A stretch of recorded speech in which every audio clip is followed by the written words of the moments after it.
Pre-intro to the introduction. Today's message, the Majesty of God. I was reading last night to some other things that John MacArthur had written, and I found this to be fitting for today's message. Now, he was talking about the fall of Satan, but what I found was Adam was the first person to raise the issue of the origin of evil. And he raised that question in Genesis 3. There in the 12th verse when he said, "The woman that you gave to me, she gave me from the tree and I ate." So in so many words, he's saying that, God, it's your fault. So Adam too had questions. Where did all this come from? Where did all this evil come from? And if you look at our world today, from then to now, and even a little bit more in the future, everything's been going south. So we question, and our questions actually today are no different than Adam's. They're really no different than Job's. You know, why did you, God, do that? Why did you allow this? Well, Adam blamed God, and God never gave him an answer. He did respond, but his only response was to curse man. He cursed the wife, cursed the uniform, turned around and left, and then throws them both out of the garden.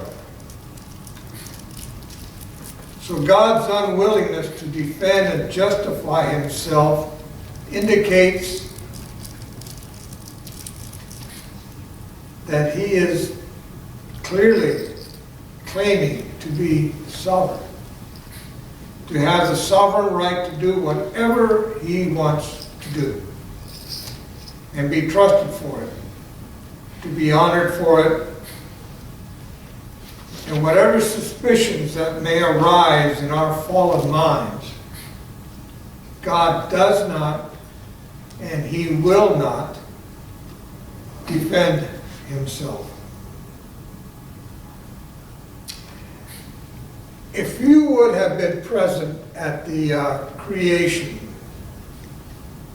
do you think that you would have given him, the Creator, some hints, some advice on ordering of the universe? I guess that's really rhetorical for us, but there was one individual, King Alfonso X. He ruled as king over Galicia, Castile, and Leon in Spain from 1252 until his death. His nicknames were El Sabio, or the Wise One. After he had studied Ptolemy's treatise on astronomy, it's said that Alfonso made the comment that it was a pity the Creator had not taken advice. If the Lord Almighty had consulted me before embarking on creation, I should have recommended something simpler. Well, Alfonso really wasn't the first to think that he could run the universe better than God. Maybe Adam did. The learned, wise Job, certainly, who nurtured the wisdom of the Near East, and maybe since childhood was trained to do deep thinking, like many of them did, thinking about life, and had come to the conviction that he doesn't live in a well-run world. There are many people today who have that conviction also.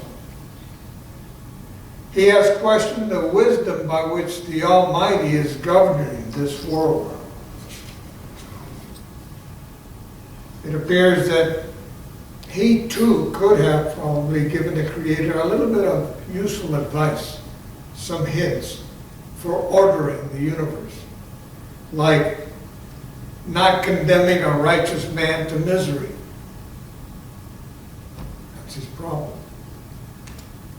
In the past, today, man believes that he could give the Creator some useful hints to enable him and enable the universe to be better governed. You hear that today, even in the news, if you listen closely. Well, neither could Job, or any one of us could really give any hints to him, to the Creator. But when we are tempted to feel and say, you know, when I get to heaven, I'm going to walk up to the Lord and tell him and ask him such and such a thing as to why. We just sang.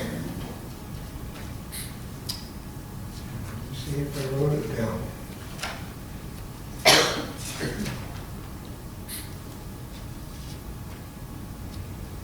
When he comes to take me home and I stand before him, I shall bow in humble adoration. I don't think anyone really is going to walk up to him and just start asking him questions.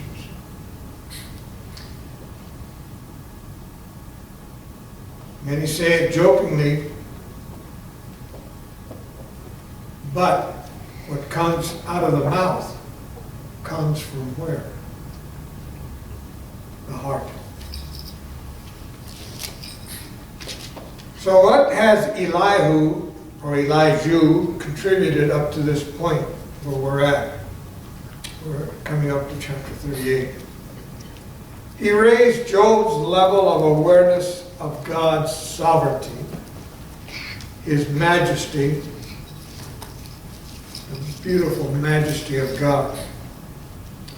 The ESV titles the beginning of chapter 37, Elijah proclaims God's majesty.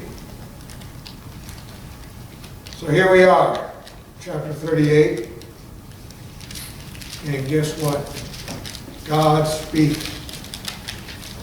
So we're reminded that to this point it has been like a contest almost with God, but with no words. Only one way. Everything coming out of Job with no understanding.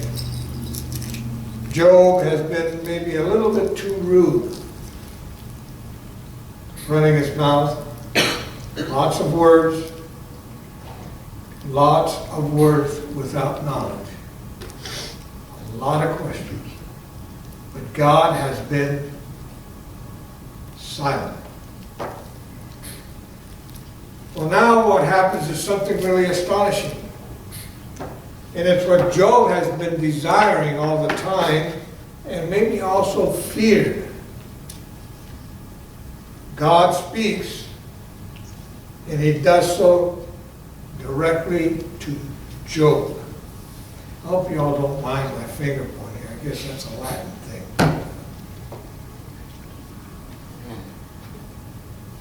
In chapter 9, verses 16 through 18, Job had said, in part, if I summoned him and he answered me, I would not believe that he was listening to my voice. For he crushes me with a tempest. He will not let me get my breath. In chapter 23, in the 3rd verse, he cries out, oh, that I knew where I might find him. And then even Elijah, he can't imagine that God is speaking. In chapter 33, 37, in the 23rd verse. He says, the Almighty, we cannot find him. He is great in power, justice, and abundant righteousness. He will not violate it. Well, we are not told, we have absolutely no idea how, but as somebody once said, surprise, surprise, surprise. If you remember the TV show. Job hears God's voice. Now, whether he hears it in his heart, in his mind, or was it a physical appearance, or was it an audible voice? Do you have any idea? The narrative only records that God spoke to him. Do you remember this photo? It was taken by Voyager from 3.7 billion miles out in space, looking back towards the Earth. It just so happened that the Earth was caught in what is a ray of sunlight. And that little spot is us. What Carl Sagan called the pale blue dot. Now, we've gone to the moon. We've walked on the moon. Well, the astronauts have driven on it. We've sent rovers over to Mars. And they've traveled on the surface of the planet Mars. And they've sent back pictures.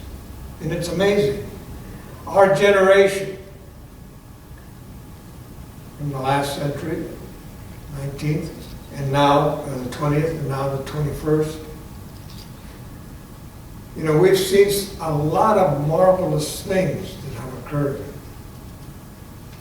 The photos of Mars. It just shows to be nothing but barren land with lots and lots of rocks. I'm just kidding, Mary. It almost looks like Arizona. But these things are groundbreaking. These past few weeks, civilians have gone on a suborbital flight,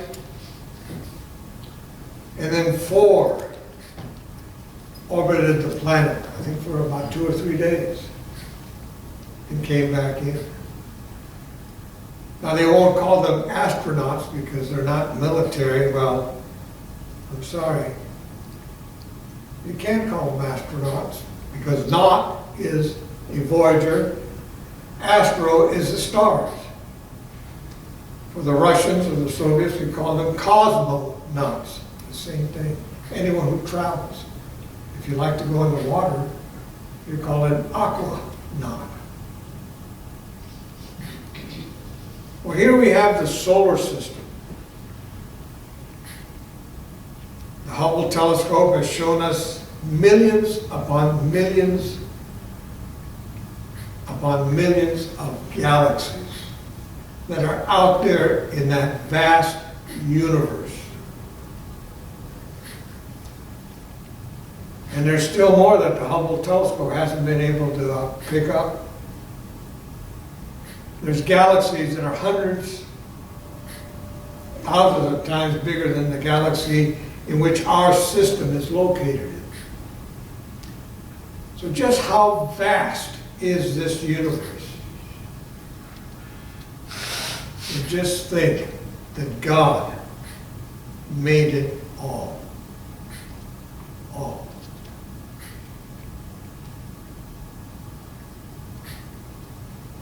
If you remember that series that we saw, video series by Louis Giglio, about the galaxy and the universe.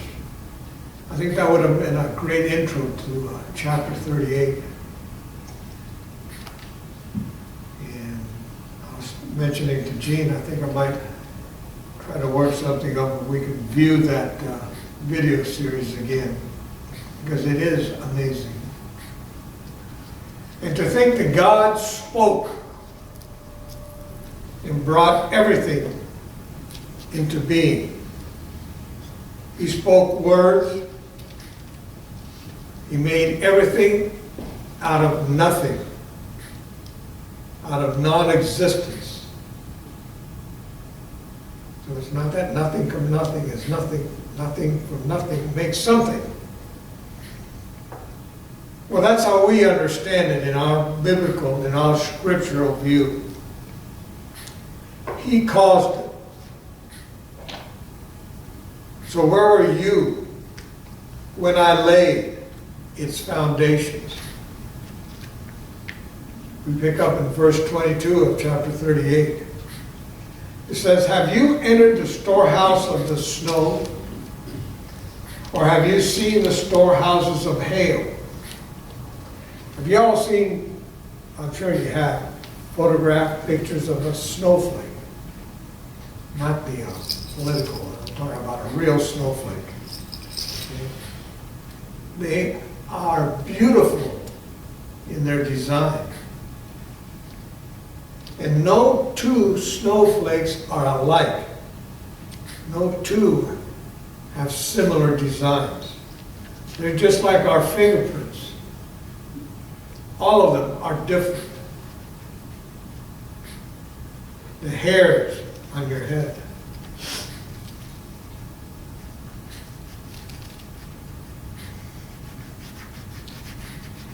And you see the pictures of the ground covered in snow, the mountains, or up north, where you have 1 foot, 2 foot, 3 feet, maybe 10 feet of snow, all piled up. Each one of those snowflakes that fell and accumulated to make that pile of snow, no two were alike. Can you fathom the designer? Verse 28. Has the rain a father, or who has begotten the drops of dew?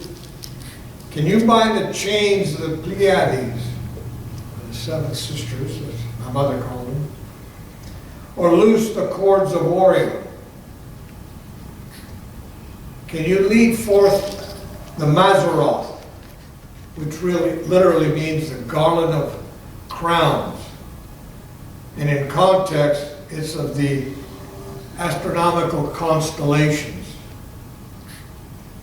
in their season. Or can you guide the bear with its children? And it goes on down to chapter 39, the first verse. Do you know when the mountain goats give birth? Do you observe the calving of the does? Mountain goats. You've seen pictures of them up on those high rocky cliffs, a little path about this narrow. Have you ever thought, how do they get up there? How do they balance themselves? Where do they give birth? Verses 5 and 6. Who has let the wild donkey go free? Who has loosed the bonds of the swift donkey? To whom I have given the arid plain for his home, and the salt land for his dwelling place. And it goes on, question after question, to the end of the chapter. In verse 26, is it by your understanding that the hawk soars and spreads its wings towards the south? Talking about the migration of birds. How about the geese? In Panama, I would be subcontracted by some study groups in the States that would go down there. And I would fly them all along the Pacific coast of Panama. And it was really neat. Be 50 feet off the deck. And they were going around looking for the grouping of the geese where they landed as I guess, to rest as they were in the process of flying on south to South America. They'd be there, one would be taking notes, another one would be taking pictures. And they would catalog these things. And it was every year, at the same time of the year, twice a year. And it was always in the same areas. When I first did my first flight, I said, well, where do we go? Just keep flying. I said, no, I want you to head down towards La Palma. And then there was a little bit further down, getting close to the Colombian border. They knew exactly where they were at. Cooler is a way station for the geese in the spring and in the fall, or early fall. You go to the Cooler Elementary School, middle school, elementary school, and they're there all the time. If you miss them there, you can go over to Godley Station by the old Savannah Tire, Mavis Tire now. You'll catch them there. I guess taking their rest, getting refueled, they head back. They head wherever it is that they're going. They make their regular stops every spring and fall, going south and then north. I don't know what they're going to do with all the construction that's going on. Their little fixed base operations are going to be taken over by other buildings. How do they navigate?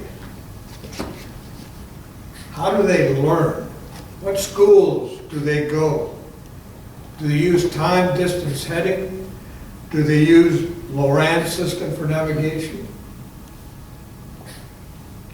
Do they have a navigator in the group that checks the stars and plots their course? Do they have a GPS? Well, I think they do. We can call it, instead of Global Positioning Satellite System, we'll call it God's Positioning System. So maybe if they can't land because of all these constructions in their usual places, God maybe will redirect them. Right over here to Quaco Baptist Church, we've got a great landing field out here. And lots of water. Because when it rains, that water where the well is seeps up, and you've got a little pond back there. How about the salmon?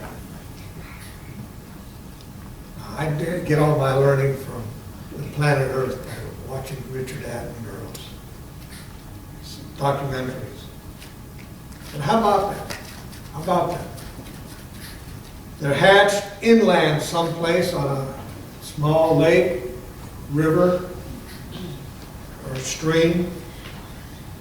Then they swim downstream towards the ocean, and then some years later, 1, 2, 3, or 4, 5 years later, I don't know how long it takes them, they go back and they swim back up to the same river, the same creek, and go to the exact same area, spot where they were hatched, and they lay their eggs.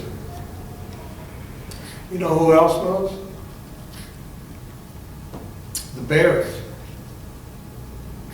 Because they stand there at the on the creek, and as the salmon are jumping up the little dams, they're there ready to catch them. Real fishermen. Well, all these questions we have, and more. Think about all the animals that exist, all the insects, and what their functions are. Does man have an answer for all of them? All he does is observe. And I imagine he can get good guesstimations of what they're supposed to do. Well, man searches for answers. And that's how God has made each and every one of us.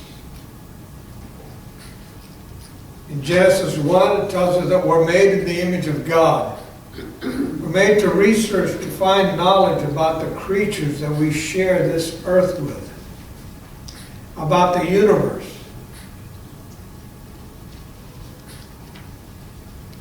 Some men get a little bit too fussy, and they want to do research to learn about why women act the way that they do. They're such complex creatures. Just kidding. I don't see any smiles. Okay. The star systems. We wonder, are there more planets out there in the universe? You know, is there some kind of life or something in the billions upon billions of galaxies and the solar systems within those galaxies in this vast universe? There is so much that we don't know.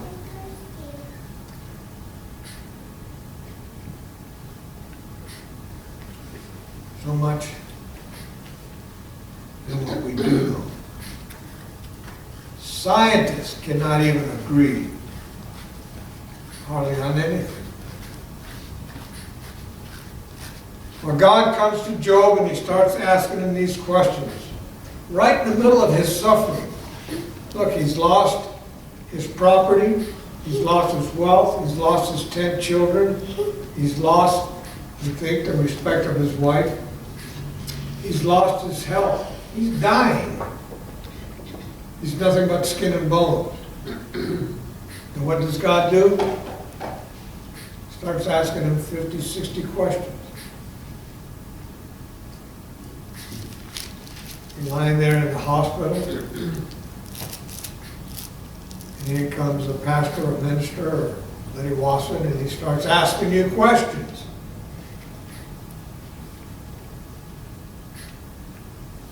We'd have a tendency to, come on, give me a break, please. But in chapter 40, in the second verse, God says, shall a fault finder contend with the Almighty?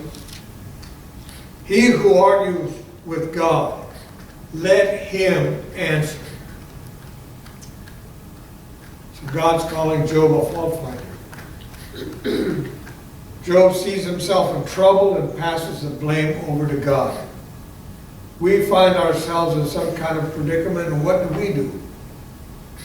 We blame God. Our words show that we complain. But man will not just blame God.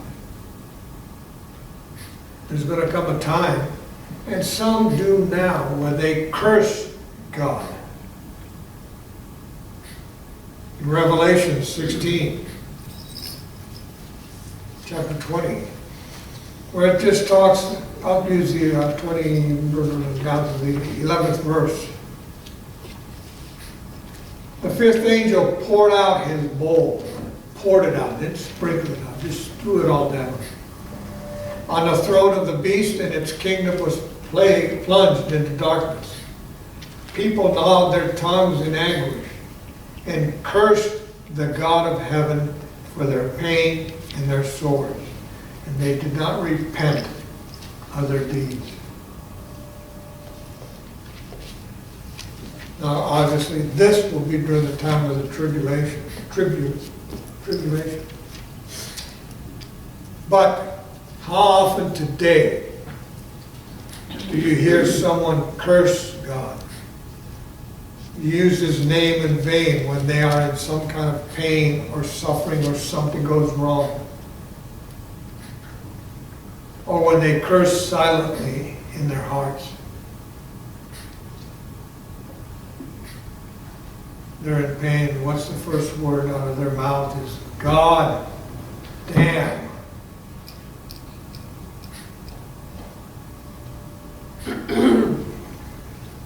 Listen. God is great.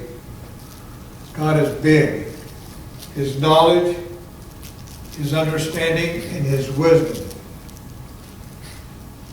So how can really anyone understand such an awesome God? You want to know the secrets of the universe? Well, to answer this, you have to know everything. Everything is interrelated with everything else. One event is related to thousands, millions of other events. So how, in blazes, can you take it all in?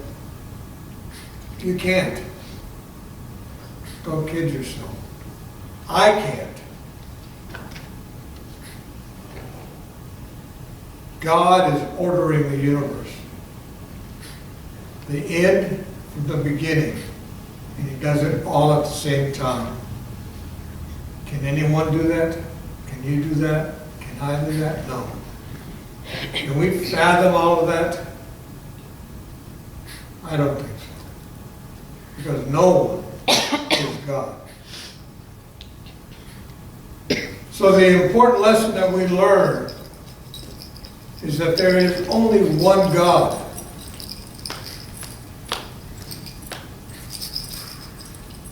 You, I, no other creature on earth is or can ever be that God. And that includes the messengers. That's the angels.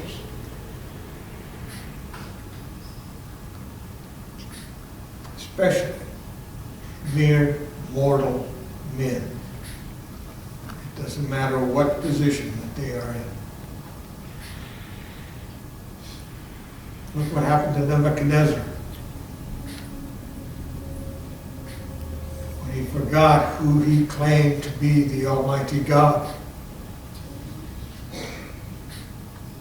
And from one night to the next morning, or right at the same time when he was proclaiming his greatness, his own greatness, I forget what the disease is, but he ended up becoming like a wild animal, as prophesied by Daniel. God says in Isaiah 42, verse 8, I am the Lord, that is my name. My glory I give to no other, nor my praise to carved idols. And that's our problem. We make ourselves God. We create idols. And more often than not, that idol is the self. I borrow from John Connell what he calls the me in me. We sometimes say, hey, you know what? Or we think, anyway, I know better than God. You have that nagging thought in your mind and our minds that we get when we're right in the middle of a trial. And just like King Alfonso X of Spain, if I'd have ordered the universe, I would have done it right. I would have done a better job. I'd have made sure that this event would never have happened. Isn't that what Job wished? He wished that this day, that day, his time was never even in the calendar.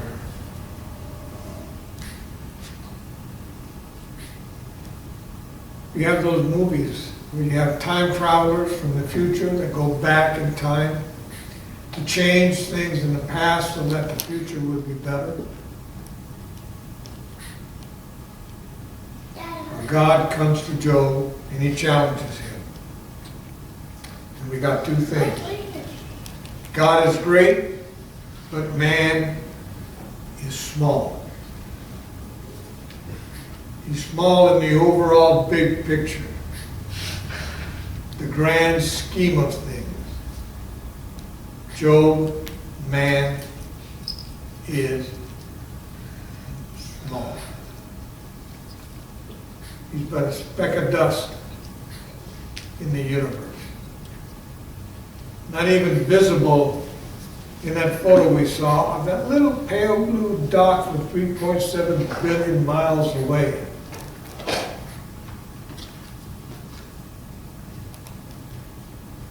He's made of dust from the ground. So in this vast cosmos, in this universe, what is Job? He's just a creature that made in God's image. A creature that God sent his Son to die and redeem. A creature that God will bring into a family where Jesus is the older brother. And he will reckon that person, and that is you, to be a child of God, an heir of God, a joint heir with Jesus Christ. But still, he is a creature. And that's what we are. So in response, Job says, "Behold, I am of small account. What shall I answer you? I lay my hand on my mouth. I have spoken once, and I will not answer. Twice, but I will proceed no further." Closes his mouth. God here has zipped Job's mouth. Too many words and the wrong words that have come out. So God closed it. Paul cites this in Romans, verse 19 of chapter 3. We know that whatever the law says, it speaks to those who are under the law, so that every mouth may be stopped, and the whole world may be held accountable to God. God closed Job's mouth. He will close our mouth. And it's time to listen, not to accuse, not to be feeling sorry for oneself. Just listen and be subject to fall on your face, humble yourself before the sovereignty and the majesty of God. God has humbled Job. Now the argument of innocence is still there. Nothing's changed. The reason for the suffering hasn't been Job's sin. But in the course of the suffering, there has been sin. He has said so much in the course of his suffering. So it's time to be silent, to fall down before God,